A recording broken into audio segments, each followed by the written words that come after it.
Hola, ¿qué tal? Buenos días, buenas tardes, buenas noches.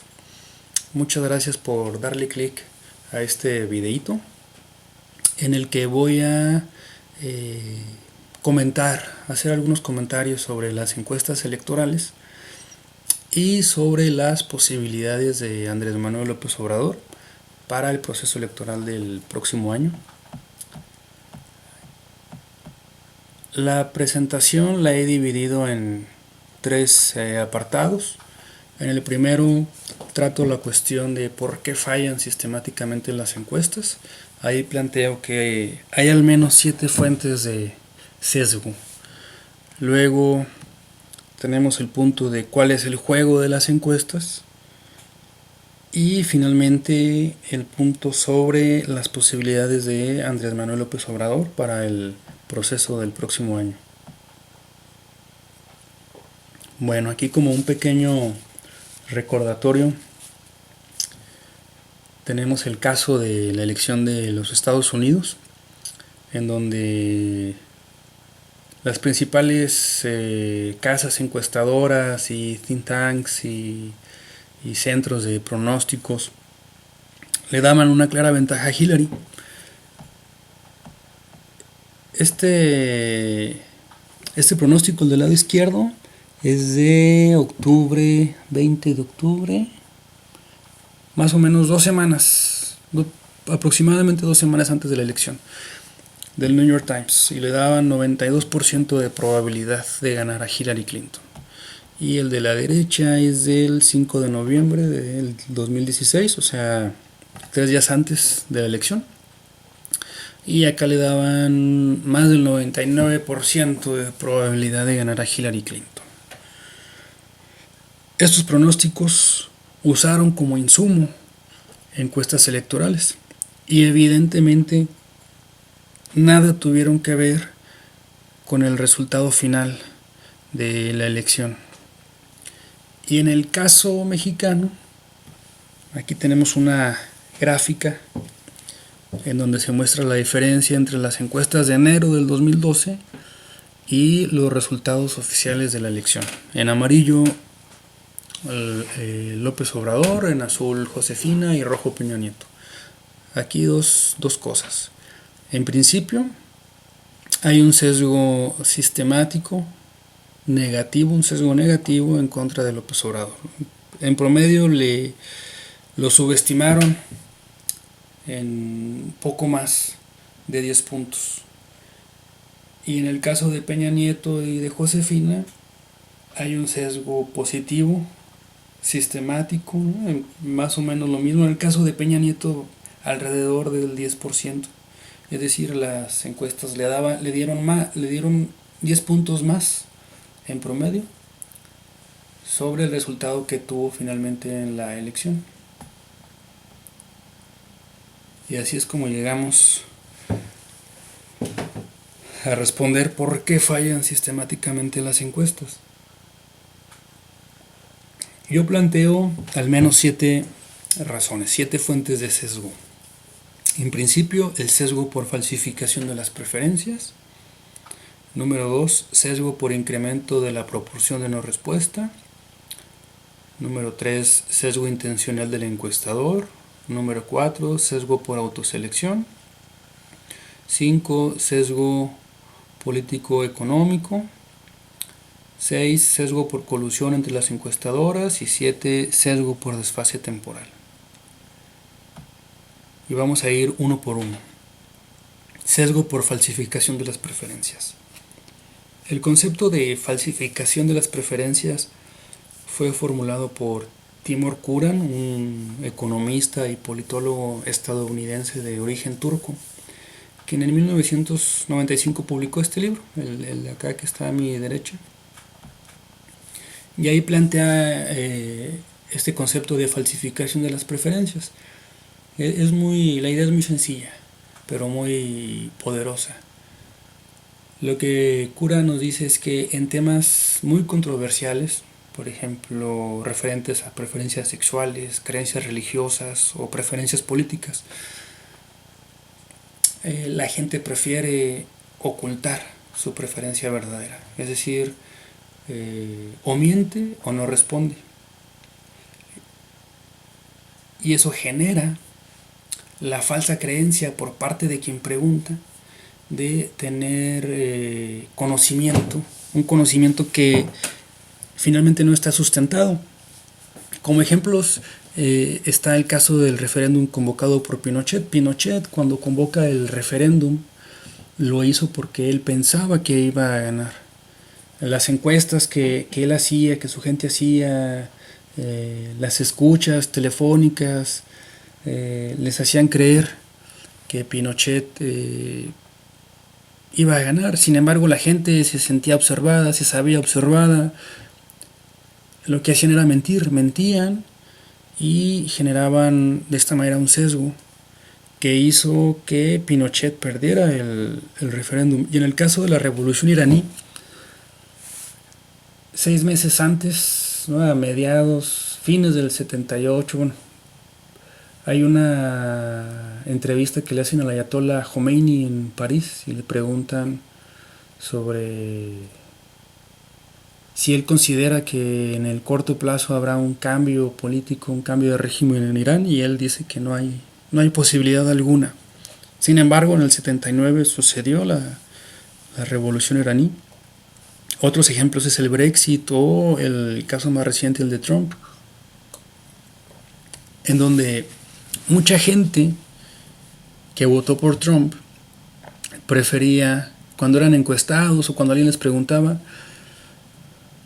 prefería no responder o mentir, porque pues para muchos decir que iban a votar por Trump no era algo políticamente correcto, ¿no? Entonces, aunque ellos quisieran votar por él o fueran a votar por él, su respuesta era otra. Y así es como llegamos a esta idea que planteo aquí, ¿no? Del principio de incertidumbre de las encuestas. Saberse encuestado modifica la respuesta. Y aquí hay algo paradójico. Si yo no le pregunto a alguien, esa persona no modifica la expresión de su preferencia política. Sin embargo, cuando yo me acerco y le pregunto, en ese momento esa persona modifica su preferencia política. Es decir, no su preferencia política verdadera, pero sí la preferencia política que está expresando o que está manifestando.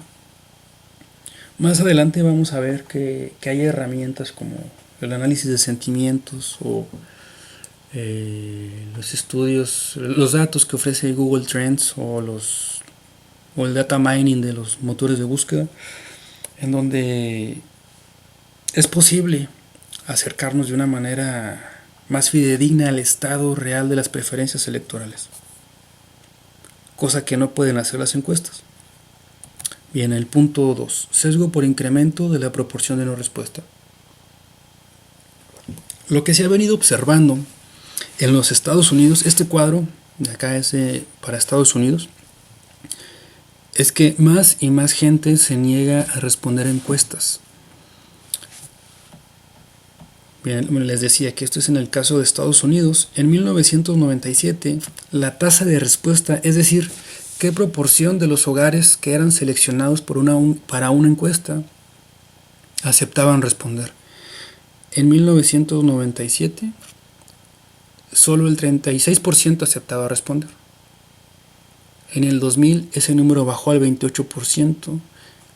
El número fue disminuyendo hasta llegar en el 2012 al 9%, es decir, más del 91%, más del 90% de los hogares no quieren responder encuestas.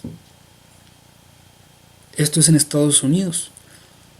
En el caso de México, yo imagino una situación igual o peor a la de Estados Unidos. Y esta es otra de las razones por las que las encuestas tienen problemas de inferencia, ¿no? Es decir, no recaban información suficiente, robusta, como para arrojar resultados consistentes. Luego tenemos el sesgo por autoselección. Tenemos sesgo por autoselección cuando la decisión de participar en la encuesta está correlacionada con las características que afectan el análisis, por lo que la muestra de participantes no es representativa. En el caso de México, el sesgo por autoselección significa que quienes se sienten más seguros serán aquellos que tiendan a responder encuestas en su domicilio o telefónicas. En este mapa de la derecha, que es un mapa del 2010, aparecen coloreados los 162 municipios más violentos del país. El sesgo por autoselección significa que si, digamos, alguien en un municipio de Sinaloa es encuestado y otra persona en un municipio de Yucatán es encuestada, es más probable que la persona de Sinaloa no acepte responder la encuesta. Y entonces no tendremos información de Sinaloa. Y en cambio, la persona de Yucatán sí va a aceptar responder la encuesta. Y como la persona de Yucatán está en una mejor situación, en una situación más segura, pues su percepción de la realidad sociopolítica va a ser mejor que la percepción que tendría la persona de Sinaloa. Y entonces la persona de Yucatán va a responder, la persona de Sinaloa no va a responder, y nosotros vamos a estar haciendo inferencia. Vamos a estar asumiendo que esta información de Yucatán también corresponde a la información de Sinaloa, porque en Sinaloa la persona no respondió. Y entonces estaríamos extrapolando de manera incorrecta y sesgando de esta manera el análisis. Este es el sesgo por autoselección. Y ahora tenemos el sesgo intencional del encuestador, ¿no? El sesgo por autoselección es un sesgo que introduce quien responde a la encuesta. Y ahora tenemos el sesgo intencional del encuestador, que es la otra cara. Es el sesgo que introduce quien realiza la encuesta en tierra, quien hace el trabajo de campo. Y lo mismo, otra vez tenemos el mismo mapa de los 162 municipios más violentos del país. Bueno, solo como una pequeña anécdota, hace como unos, pues ya bastantes añitos, como en el 2004, 2005, trabajé como encuestador. Yo hice encuestas en campo y creo que me pagaban 50 pesos la encuesta. No me acuerdo muy bien, pero creo que eran 50 pesos la encuesta. Cuando yo empecé a trabajar ahí, pues yo pensé que iba a hacer unas 10 encuestas diarias, hice cuentas y me imaginé haciendo 10 encuestas diarias, 10 por 50, 500 pesos 500 pesos al día, iba a ser 2.500 pesos semanales, 10.000 al mes. Bueno, esos eran mis planes, pero no, finalmente había días en los que nadie quería responder. Yo creo que en promedio hacía 2 encuestas diarias. Y entonces, bueno, aquí el dato es el siguiente. Con una encuesta que pagan a 50 pesos, supongamos que ahora sean 100 pesos, no sé cuánto paguen ahora, pero si en ese entonces eran 50 pesos, y un encuestador, al momento de hacer el muestreo y de elegir los hogares donde se va a encuestar, supongamos nuevamente que hay que encuestar un hogar en Sinaloa, no, volviendo al ejemplo anterior, y el hogar está en un barrio en el que pues se sabe que hay sicarios. Un encuestador que recibe 50 pesos la encuesta va a hacer un cálculo costo-beneficio. Lo más racional de recibir 50 pesos, arriesgar la vida para hacer una encuesta y recibir 50 pesos, o no hacer la encuesta y decir que tocó el timbre pero la persona no salió, o que ya no hay habitantes en la casa. Es decir, En este análisis costo-beneficio, el encuestador va a preferir no hacer la encuesta. Y esto aplica para buena parte del territorio nacional. Aquí tenemos coloreados los 162 municipios más violentos del país, pero eso no quiere decir que el resto de los municipios tampoco sean violentos. Hay muchas zonas del país en las que los encuestadores prefieren no entrar, y ya se han dado casos, me parece que el año pasado hubo algunos casos en donde algunos encuestadores fueron linchados porque la gente los confundió con secuestradores. Creo que fue el año pasado. Así que es perfectamente racional, justificado y legítimo que un encuestador que recibe 100 pesos la encuesta, 50 pesos la encuesta, pues prefiera no entrar a esas zonas. Y esta es la cuarta razón para sesgar una encuesta. En el punto 5 tenemos el sesgo político económico. ¿A qué me refiero con esto? A veces se nos olvida que las encuestadoras son empresas con fines de lucro. Y muy importante, el cliente de las encuestadoras no es la población, no somos nosotros. El cliente de la encuestadora es quien está contratando la encuesta. Y aquí a la derecha tenemos estas declaraciones de Xochitl Gálvez. Son declaraciones de hace apenas una semana, y en donde ella plantea, cuando fue candidata a la gubernatura de Hidalgo en el 2010, un periódico de circulación nacional le ofreció publicar una encuesta con ella a la cabeza de las preferencias a cambio de 1.5 millones de pesos. Así es como se las gastan las encuestas. Y esto pues va muy de la mano con esta famosa cita del periodista polaco Kapuczynski. Cuando se descubrió que la información era un negocio, la verdad dejó de ser importante. Esto aplica para Loret de Mola, Denis Dresser, el que agarren de ahí, pero de igual manera para las encuestas. A las encuestas no les importa reportar un número, hacer inferencia para informar a la población. A las encuestas lo que les importa es obtener que el cliente les pague el trabajo que les solicitó. Ese es el sesgo económico. Y el sesgo político tiene que ver con el hecho de que las encuestas se utilizan como instrumento político para formar percepciones sobre escenarios electorales. Es decir, lo que vamos a ver más adelante, lo que voy a plantear más adelante es que las encuestas, en el caso de López Obrador, se están usando para crear la idea de que él está llegando a su máximo, de que hay un tope. Pero de eso hablaré más adelante. Y luego tenemos el punto 6, que es el sesgo por colusión de las encuestadoras. Sesgo por colusión entre las encuestadoras. ¿A qué me refiero con esto de colusión? Bueno, aquí introduciendo un poquito de lenguaje de organización industrial. El mercado de las encuestadoras es un mercado en el que hay pocos oferentes, ¿no?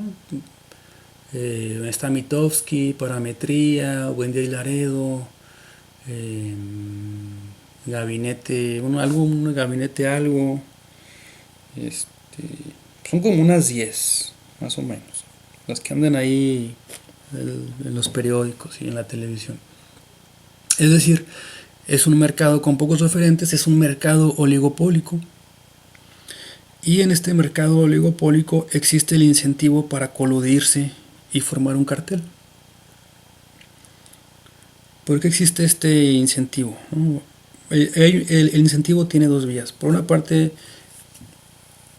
el incentivo para coludirse y formar un cartel tiene que ver con la fijación del precio, es decir, cuánto le cobran a sus clientes. Entonces, Yo imagino, ¿no? Y digo esto sin mucha ciencia, que las encuestadoras han de andar más o menos en el mismo rango de costos. Han de cobrar más o menos lo mismo. Y tenemos aquí dinámicas el lenguaje de teoría de juegos, ¿no? Tenemos juegos de Stackelberg, ¿no? Juegos de líder-seguidor, en el que hay encuestadoras que son digamos, las de referencia, las que son más mediáticas, que sirven como referente para las encuestadoras más pequeñas. A esto me refiero con el equilibrio de Stackelberg y juego líder-seguidor, ¿no? Entonces, son las encuestas más grandes las que van dando la señal a las encuestas más pequeñas sobre cuáles son los valores cuáles son los valores de sus encuestas más, cuáles son los valores de referencia, digamos, ¿no? O a qué valores hay que acercarnos, y a eso es a lo que me refiero en el segundo punto, en donde planteo que supongamos que hay 10 encuestadoras y el promedio de 9 de esas encuestadoras es X. X es un número, ¿no? Supongamos que hay 10 encuestadoras y que tomamos 9, el promedio de 9 de esas encuestadoras, y supongamos que esas 9 le dan a Ricardo Anaya 15 puntos, ¿no?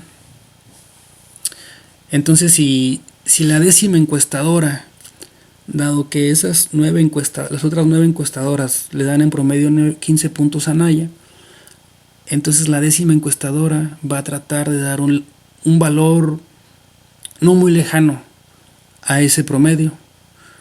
¿Por qué? Porque si da un valor muy por arriba o muy por abajo, ese valor no va a ser muy creíble. Entonces, la encuestadora tiene el incentivo no para reportar el valor verdadero, sino para reportar el valor que es creíble. Y entonces llegamos a una situación en la que las encuestadoras convergen o tienden a converger hacia valores similares. Ya hay aquí un equilibrio. En términos en lenguaje de teoría de juegos hay un equilibrio de Nash, ¿no? La estrategia racional es seguir al vecino.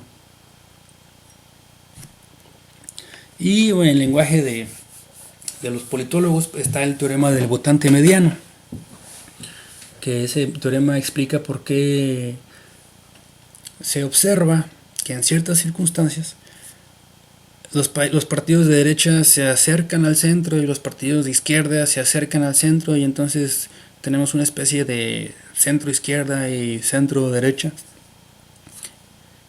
y en donde todos de alguna manera tratan de converger en el centro, ¿no? De igual manera, el teorema del votante mediano tendría su análogo en el caso de las encuestadoras, ¿no? Entonces, habría una suerte de encuestadora mediana, un valor mediano, que es el que tratan de acercarse a las otras encuestadoras.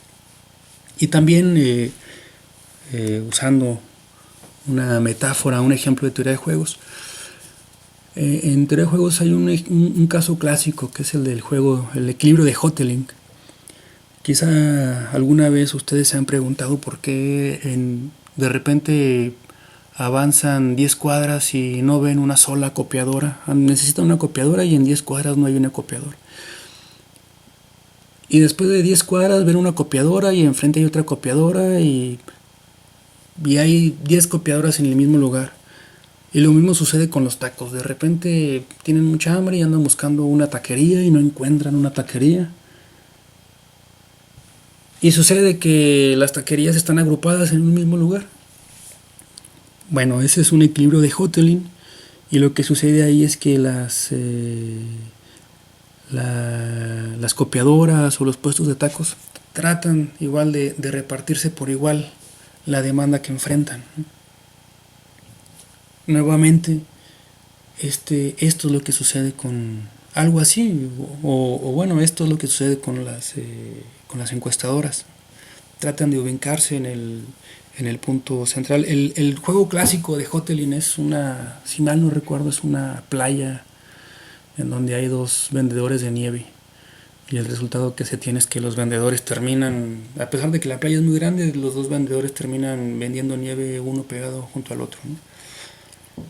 Y bien, esto sucede con las encuestadoras. Y así llegamos al punto 7, que es el sesgo por desfase temporal. Las encuestas se hicieron muy populares por ahí de 1950, 1960. Empezaron a usarse en Estados Unidos y alcanzaron muy pronto mucha popularidad. Sin embargo, pues ya estamos ya fue el hombre a la luna, ya pasaron muchas cosas, ya hay internet, están las redes sociales y estamos ante un mundo que cada vez se acelera más, ¿no? Pero las encuestas tienen otra dinámica, tienen otra temporalidad.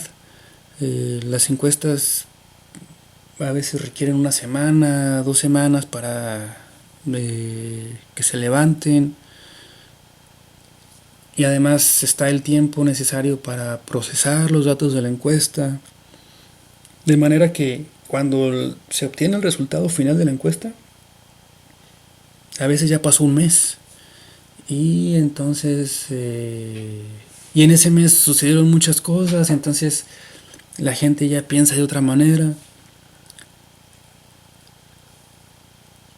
Así que las encuestas no tienen, por construcción, por su propia construcción, no tienen manera de dar sentido a la inmediatez del tiempo que nos toca vivir ahora. Usualmente se dice que bueno, las encuestas no se equivocan, porque no se equivocan, lo que sucede es que las encuestas no pronostican. Las encuestas son una fotografía del presente, pues tampoco. Evidentemente las encuestas no pronostican, en eso estoy de acuerdo, pero tampoco son una fotografía del presente. Y con más ganas, si recordamos el punto 1, el del sesgo por falsificación de las preferencias, pues suponiendo que efectivamente pudieran fotografiar el presente, pues solo fotografían pedacitos, porque la gente no revela realmente su preferencia verdadera. Y aquí tenemos esto de Mitofsky, que no me acuerdo por qué lo puse. Ah, bueno, sí, esto que está aquí en amarillo, esto es de la encuesta de Mitofsky que salió la más reciente, me parece que son datos de octubre. ¿Qué es lo que les digo? Estamos en noviembre y es la encuesta más reciente con datos, pues la levantaron en octubre. Ah, bien, pues aquí dice octubre. Y acá le pone, ¿no? Muy importante, falta mucho para la elección, no caiga en la tentación de pensar que no habrá cambios, ¿no? Con este mensaje ellos tratan de curarse en salud. Digo, si en realidad fueran conscientes, pienso yo que no deberían de atreverse a publicar esto, pero bueno. Es decir, no deberían de estar haciendo encuestas. Bien, ahora llegamos al punto 2. ¿Cuál es el juego de las encuestas? En resumen, lo que yo planteo es que la estrategia de las encuestas lo que están haciendo es empezar a crear la percepción de que AMLO tiene un tope en 33%. Esto se observa claro en el Financiero, una encuesta del Financiero que, miren, en abril esta encuesta le daba 32% a Margarita Zavala, por encima del 29% de López Obrador. O sea, el Financiero en abril ponía a Zavala en primer lugar. ¿Y ahora qué está sucediendo con las candidaturas independientes? A estas alturas, Margarita Zavala debería de llevar el 16%, alrededor del 16% de las firmas para la candidatura independiente, y solo lleva el 6%. Ese dato para nada es consistente con este resultado que arroja el Financiero. Si esto fuera verdad, pues ya Margarita Zavala, la gente se estaría peleando por firmarle a Margarita, cosa que no está pasando. Ya pidieron una ampliación de plazo. Pero veamos qué sucede aquí con López Obrador. Estaba en 28, 31, 29, 29, 33, 29 y así va a estar oscilando. Va a estar oscilando alrededor de 33, es decir, no lo van a dejar pasar de 33. Y estas encuestas van a cerrar una pinza con columnas de opinión. Por un lado van a ser encuestas y por otro lado columnas de opinión. Y Ricardo Alemán esta semana publicó una columna en donde la idea, la tesis de la columna era que, bien, quizá exageré un poco con lo de la tesis, pero bueno, ustedes me saben a qué me refiero. El punto del artículo de Ricardo Alemán era que Andrés Manuel López Obrador ya había llegado a su máximo y a partir de aquí iba a comenzar a bajar, no iba a superar los 33 puntos. Por si alguien no tiene nada que hacer y quiere pasar un momento de esparcimiento, esa columna no me acuerdo cómo se llama, pero es de principios de noviembre. Y ahí Ricardo Alemán plantea esto, ¿no? Entonces, por una parte vamos a tener a los columnistas que van a decir que Andrés Manuel ya se desgastó, Andrés Manuel ya llegó a su máximo. Y por otro lado, las encuestas pues van a arrojar esos resultados, ¿no? Que López Obrador no va más allá del 33%. Esto para crear, desde luego, la percepción de que el candidato del PRI o quien esté de candidato del PAN, PRD, pero sobre todo el del PRI, supongo, puede derrotar a López Obrador. Si López Obrador, si una encuesta me empieza a arrojar que López Obrador tiene 40%, pues ya se la ponen muy difícil al candidato del PRI o al candidato del PAN. Si recordamos que en el 2012 Peña Nieto tuvo 38% y Peña Nieto, la encuesta de la que publicaba Ciro, que no me acuerdo, creo que era de Excelsior, bueno, la que publicaba Ciro le daba 52%, pues ya nadie se va a creer eso. Así que nos estamos acercando a un escenario en el que, por una parte, columnistas y encuestas van a dar este valor de 33%, van a tratar de mostrar que se va a cerrar la competencia al final. Y esto va a servir para tratar de influir en el voto útil, en el voto de los indecisos, pero también para en caso de que exista un conflicto postelectoral que, dada la circunstancia actual, aparece como un escenario muy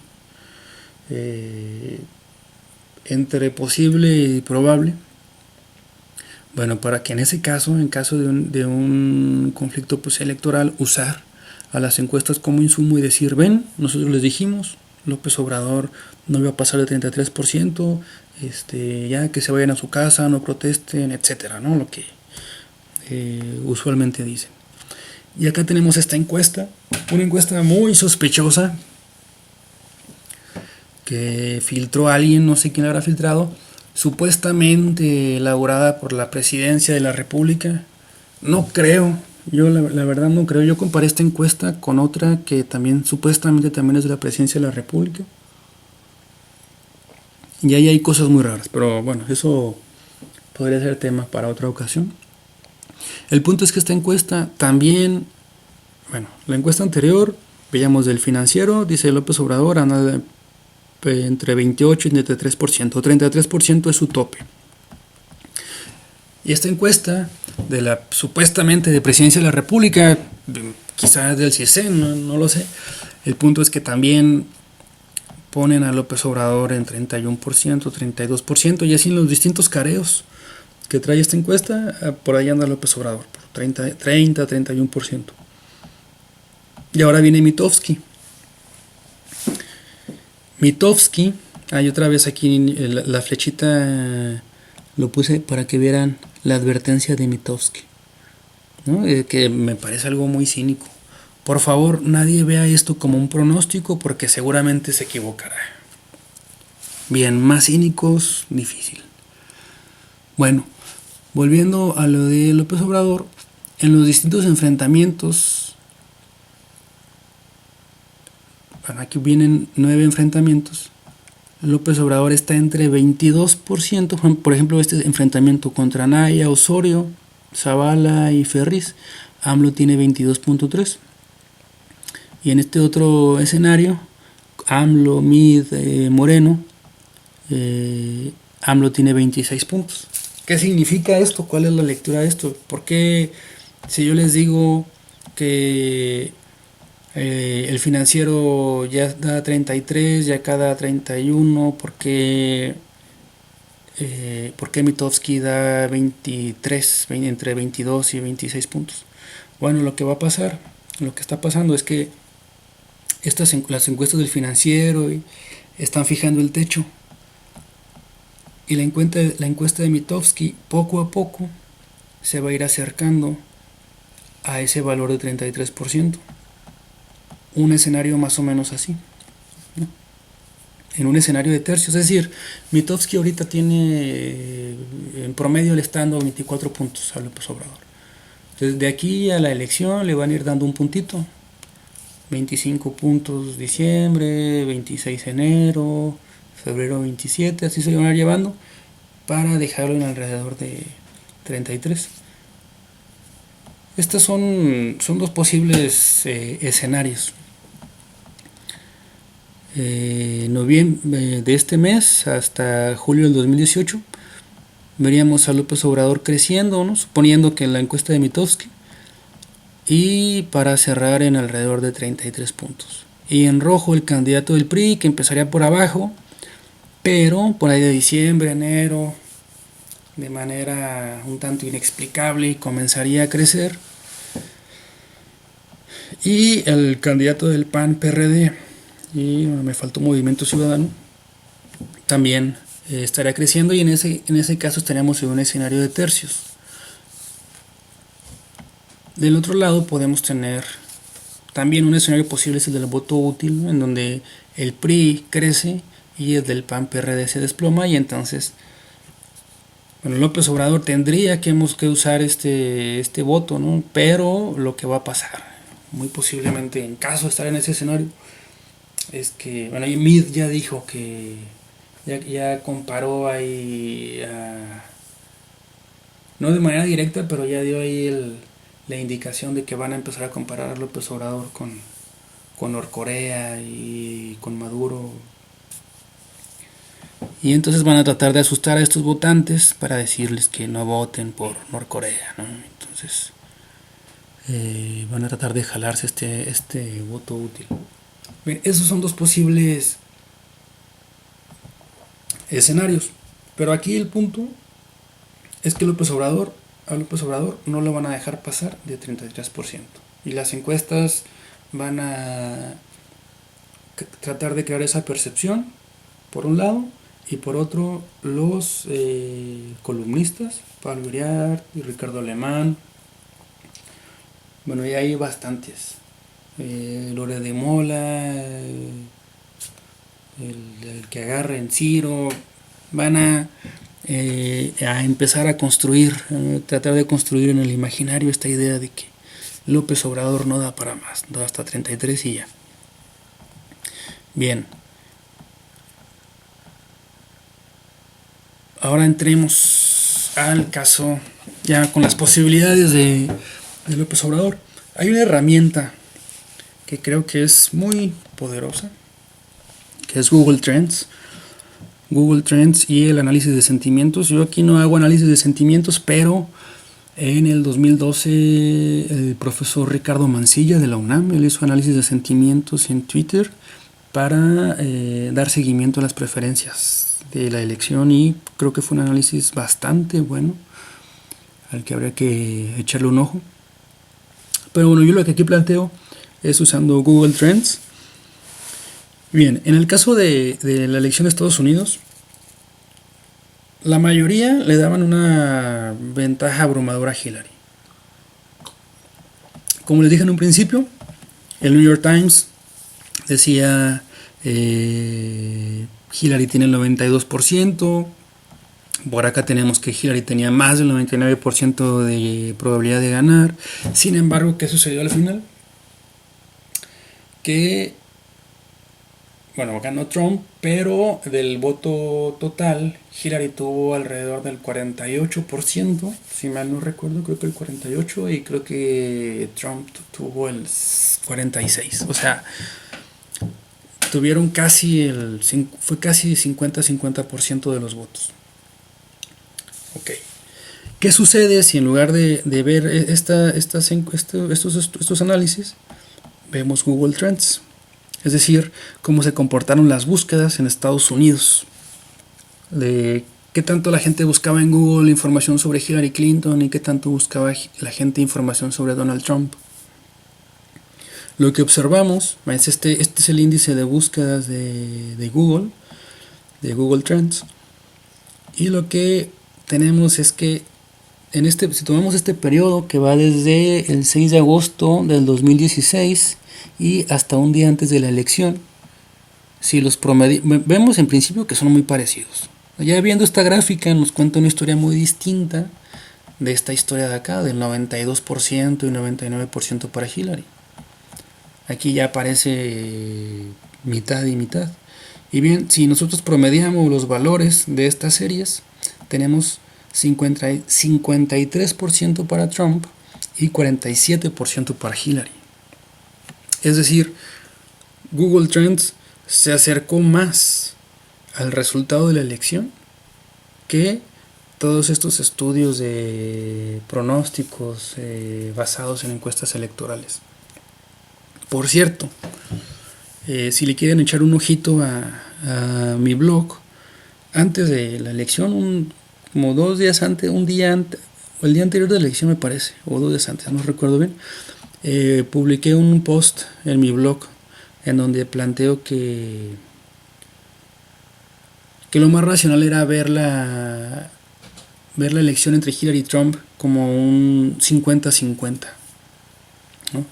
Y bueno, yo argumentaba que la gente estaba leyendo mal las probabilidades. Ahí está el texto en mi blog.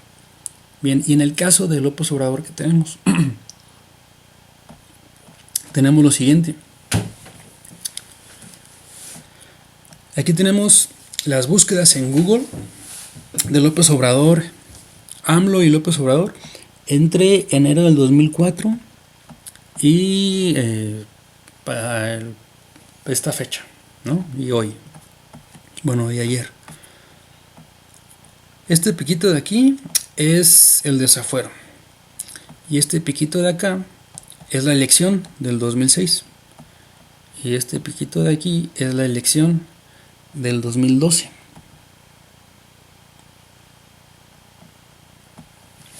Entonces, ¿qué elecciones tenemos para el 2018? Claro, bajo el supuesto de que hay elecciones, ¿no? Porque ese es un muy buen supuesto. Ojalá que sí tengamos elecciones. Bien, ¿qué podríamos tener en el 2018? Algo que tiene que ver con lo que planteaba Ricardo Alemán. Decía Alemán, López Obrador ya llegó a su máximo y va a comenzar a bajar. A partir de noviembre va a comenzar a bajar. ¿Qué se ha observado en el 2000, en el proceso de 2006 y qué observamos en el 2012? El interés por López Obrador disminuyó de noviembre a diciembre del 2005, pero disminuyó para dispararse después. Hubo un cambio abrupto en la dinámica del sistema, ¿no? Se disparó. A partir de diciembre, supongo que aquí ya cuando se definen bien las candidaturas y se disparan las búsquedas de López Obrador. Lo mismo sucede en noviembre del 2012. Llegan a un máximo local, un piquito aquí, pero disminuye en diciembre. Sin embargo, esta disminución habrá que tener cuidado con esta lectura. No es una disminución que esté indicando un cambio, una caída en las búsquedas, sino más bien está indicando un punto de inflexión en la dinámica de esta serie de datos, ¿no? De búsquedas. Entonces en diciembre, entre diciembre y febrero las búsquedas se disparan. ¿Y qué está sucediendo ahora? ¿No? Tenemos este cuadrito, esa es la semana pasada. Es interesante cómo después en ambos casos, ¿no? Después del 2006 y del 2012, entra en una fase de tanto de estable, ¿no? Se estabiliza el sistema en un nivel, digamos, en un equilibrio de bajo nivel, pero otra vez explota en el 2012 y ahora estamos más o menos igual, ¿no? Aquí aumentó, pero luego bajó. Sin embargo, es importante ver qué pasó en esta en la semana pasada. O sea, vamos a darle zoom a este cuadrito de aquí, es decir, este cuadrito, y tenemos este de arriba. Este cuadrito de acá, que corresponde a esta semana, recordando de nuevo que esta línea azul es López Obrador, las búsquedas de López Obrador, toda esta serie de tiempo es López Obrador desde el 2004 hasta la semana pasada. Y ahora concentrémonos en este pedacito de aquí. Tenemos lo siguiente. Este cuadro de acá lo voy a hacer más grande. Lo que tenemos es esto. En amarillo es López Obrador. En azul, no, en verde, es Margarita Zavala. En morado es Ricardo Anaya. En rojo es Mid. Y en azul es Osorio Chong. Acá hay dos historias, ¿no? Digamos dos. Este sistema tiene dos equilibrios, ¿no? Uno por acá y otro es acá. Si yo promediara esta serie, me daría más o menos un equilibrio aquí. El equilibrio está acá. Y de igual manera, si yo hiciera el mismo ejercicio acá abajo, tendría esta historia, ¿no? Entonces son dos historias totalmente distintas.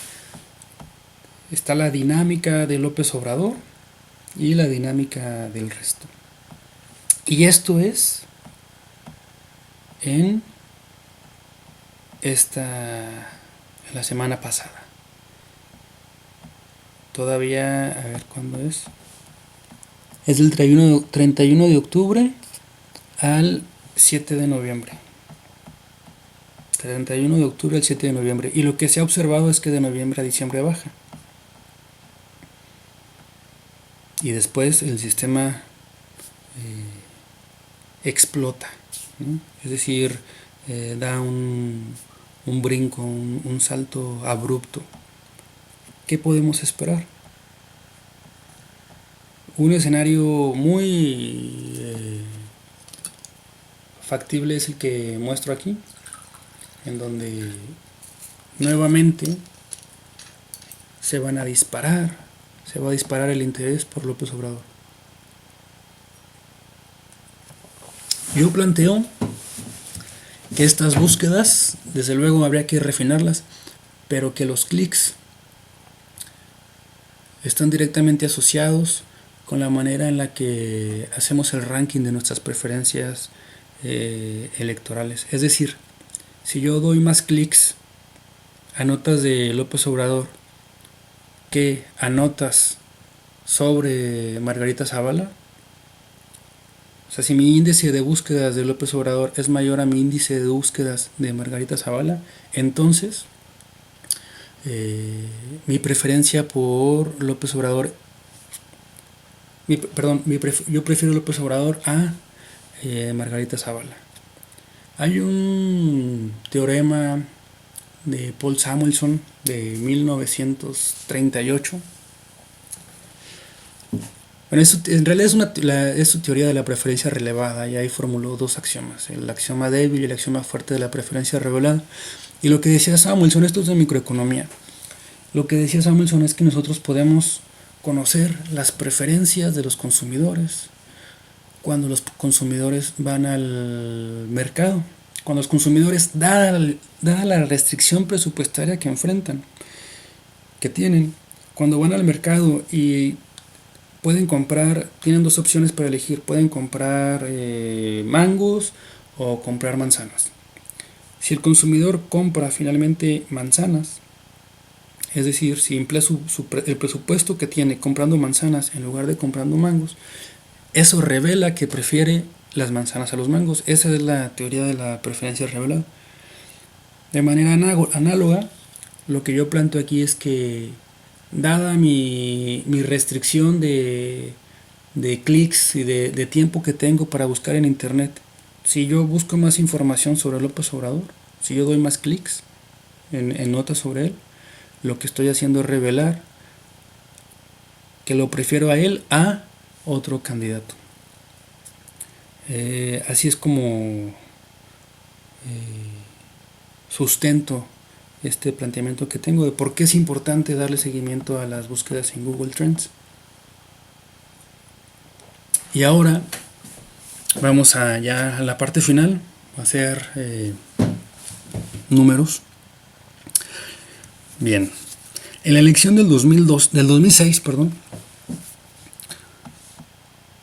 en la elección federal, en la elección para presidente del 2006, en total fueron 41.792.322 votos, ¿no? Y de esos, 14.756.350 fueron para López Obrador, es decir, el 35.3%. Y en la elección del 2012 fueron alrededor de 50 millones de votos totales, y para López Obrador fueron 5.896.999 votos.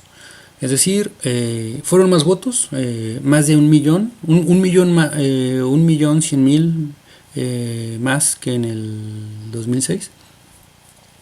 Y como proporción de los votos totales, López Obrador obtuvo el 31.6%. Es decir, en promedio, López Obrador obtuvo el 33.4% de los votos. Lo que las encuestas y los analistas tratan de mostrar como el tope, es decir que el 33% es el tope de López Obrador, yo creo que no es el tope, sino es el escenario base, es el punto de partida. Es decir, si López Obrador ahorita no hiciera nada, si se fuera a jugar béisbol y dejara tirada la campaña, López Obrador tendría un voto de 33.4%, porque es el voto, llamémosle inercial, ¿no? Demográfico inercial. ¿Qué significa esto? Que de la gente que viene votando por él, sumémosle los jóvenes que van a votar por primera vez y que están y en cuyas familias los padres votaron a López Obrador o los hermanos mayores votaron a López Obrador. Es decir, este 33.4% estará reflejando ese cambio demográfico, y de ahí que sea un voto, un efecto inercial, ¿no? De ahí difícilmente va a bajar López Obrador de ahí, ¿no? O sea, ese es el escenario base, y no es el tope, sino más bien es el mínimo.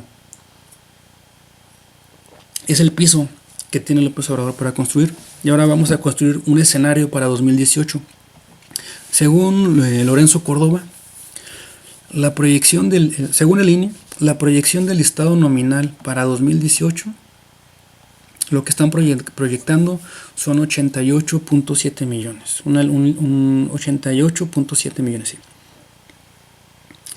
En el 2006, el porcentaje de participación fue del 59%.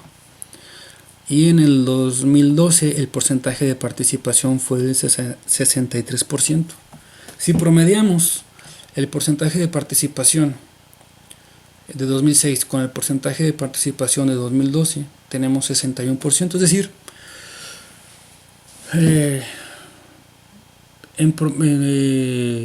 lo más probable, si queremos verlo así, es que en el 2018 la abstención sea de alrededor del 39% y la participación sea del 61%, más o menos.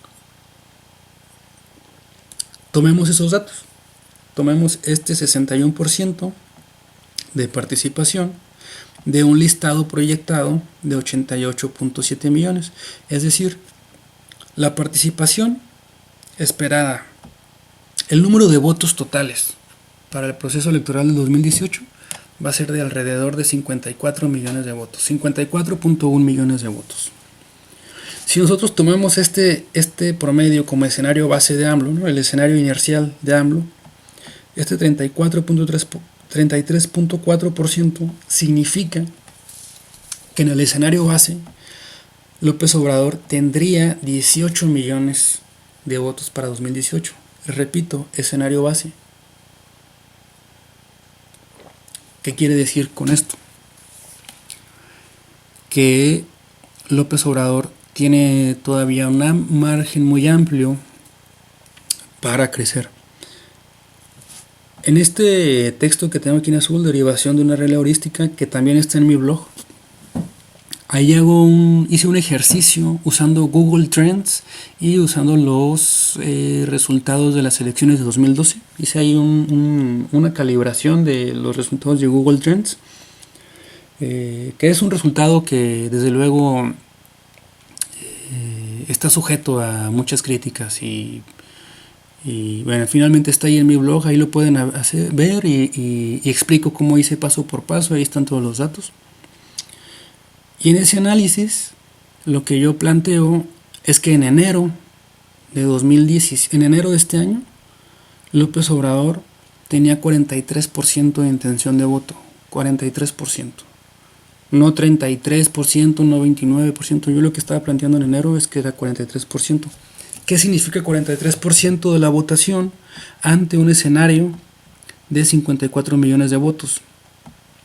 43% de votación significa que López Obrador tendría que recibir 23 millones de votos en 2018. Es decir, 5 millones más que estos 18 millones de su escenario base. ¿Es eso factible? Creo que sí. Incluso creo que se puede superar. ¿Y por qué? Bien, en la elección del Estado de México, la profesora Delfina obtuvo 1.8 millones de votos. Es decir, 1.1 millones más que lo que obtuvo Encinas en el 2011. Y esto lo vamos a ver en la siguiente filmina. Esta es la relación entre las elecciones estatales y las elecciones federales. En el 2005, por Jacob Polemski, votaron 918.347 personas. El año siguiente, por AMLO, votaron 2.469.093 personas. Desde luego, el proceso electoral de 2005 está en la lógica del proceso del 2006. Es parte de la construcción del mismo proceso. Luego, en el 2011, por Encinas, en el Estado de México, por Alejandro Encinas, votaron 720.857 personas. Y en el 2012, en el Estado de México, por AMLO, votaron 1.750.294 personas. ¿Qué significa esto? Yo quiero que plantees que hay un factor de expansión. Cada voto por Jacob Polemski en el 2005, cada voto significó 2.68 votos el año entrante para López Obrador. Y cada voto para Alejandro Encinas en el 2011 significó 2.42 votos para López Obrador en la elección del año entrante. Es decir, la votación del Estado de México de un año antes, un año previo, antes de la elección federal, es una suerte de, la podemos ver como una suerte de masa crítica que genera condiciones para una oleada, ¿no? O una participación creciente en el proceso del año que le sigue.